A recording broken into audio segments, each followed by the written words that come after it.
नमस्कार माझ्या लाडक्या बहिणींनो, स्वागत आहे आपलं लॉजिकल जी के या यूट्यूब चॅनलवर।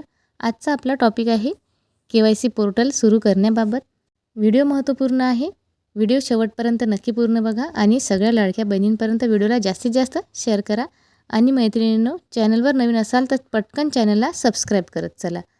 शासनाने ऑनलाईन KYCचे पोर्टल पुन्हा सुरू करण्यासाठी काहीतरी प्रयत्न करावा ही विनंती आहे सगळ्या लाडक्या बहिणीच्या वतीने।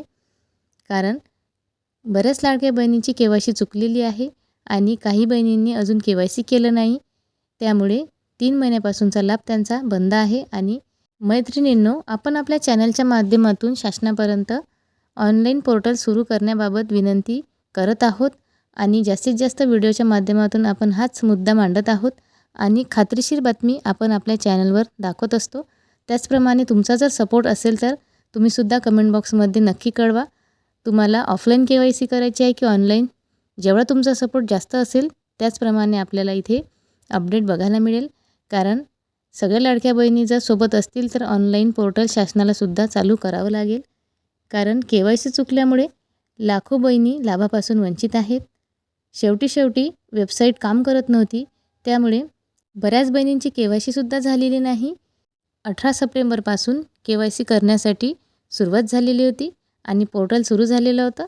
31 डिसेंबर ही शेवटची तारीख होती। 31 डिसेंबरपर्यंत ज्यांनी KYC केलं आणि ज्यांचं KYC चुकलेलं नाही अशाच बहिणींना लाभ सुरळीत सुरू आहे आणि लाभाचे वितरणसुद्धा एकच दिवस होत आहे। काही बहिणींना OTP येत नव्हता, त्यामुळे KYC बाकी आहे। आधार कार्ड नंबर टाकल्यानंतर OTPच येत नव्हता, त्यामुळं खूप लाडक्या बहिणींची KYCच झाली नाही। OTP प्रॉब्लेम हा बऱ्याच लाडक्या बहिणींना बघायला मिळालेला आहे। आणि एकल महिला आणि ज्यांचे वडील आणि पती बेपत्ता आहे यांचीसुद्धा KYC अजून बाकीच आहे। खरं तर या महिला पात्र आहेत। गोरगरीब आणि शहरी भागातील किंवा ग्रामीण भागातील ज्या महिला आहेत, ज्या पात्र महिला आहेत, त्यांनाच लाभापासून वंचित राहावं लागत आहे। कारण यांचं KYC अजून बाकी आहे किंवा यांचं KYC चुकलेलं आहे। मग यावर एकच तोडगा आहे की जर KYCचं ऑनलाईन पोर्टल चालू झालं तर महिलांची लवकरात लवकर KYC होईल आणि त्यांना त्यांचा हक्काचा जो लाभ आहे प्रत्येक महिन्याला 1500 रुपये तो त्यांना मिळेल। काही जिल्ह्यामध्ये अजूनही ऑफलाईन KYC पद्धतीला सुरुवात झालेली नाही, त्यामुळे लाडक्या बहिणींचा खूप गोंधळ उडत आहे आणि त्यांना काय करावं समजत नाही। कारण त्या पात्र बहिणी आहेत, म्हणून शासनाने त्यांना एक संधी उपलब्ध करून द्यावी आणि ऑनलाईन पोर्टल लवकरात लवकर सुरू करून त्यांना न्याय द्यावा ही शासनाला कळकळीची विनंती आहे।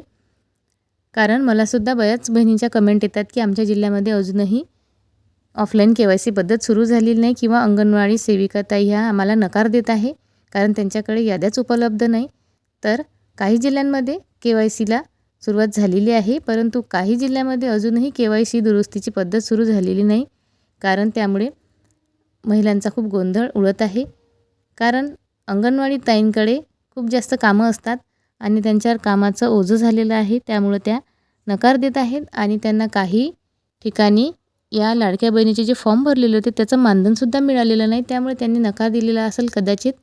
परंतु काही ना काही तोडगा यावर सुद्धा निघणार आहे किंवा ऑनलाईन पोर्टल चालू झालं तर खूपच चांगलं, म्हणजे बहिणींचे लवकरात लवकर KYC होईल आणि त्यांचं नाव या यादीमध्ये अपडेट होईल आणि त्यांना त्यांचा हक्काचा सुरळीत लाभ चालू होईल।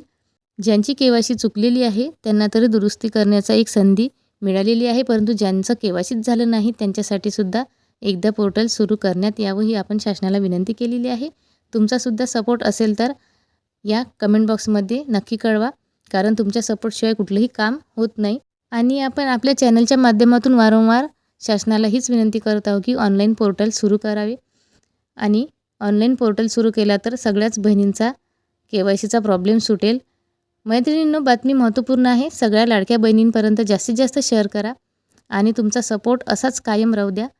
व्हिडिओला जास्तीत जास्त लाईक करत चला। चॅनलला पहिल्यांदा भेट दिली असेल तर प्लीज चॅनलला सबस्क्राईब करत चला। पुन्हा भेटू अशीच एक महत्त्वपूर्ण अपडेट घेऊन, तोपर्यंत धन्यवाद।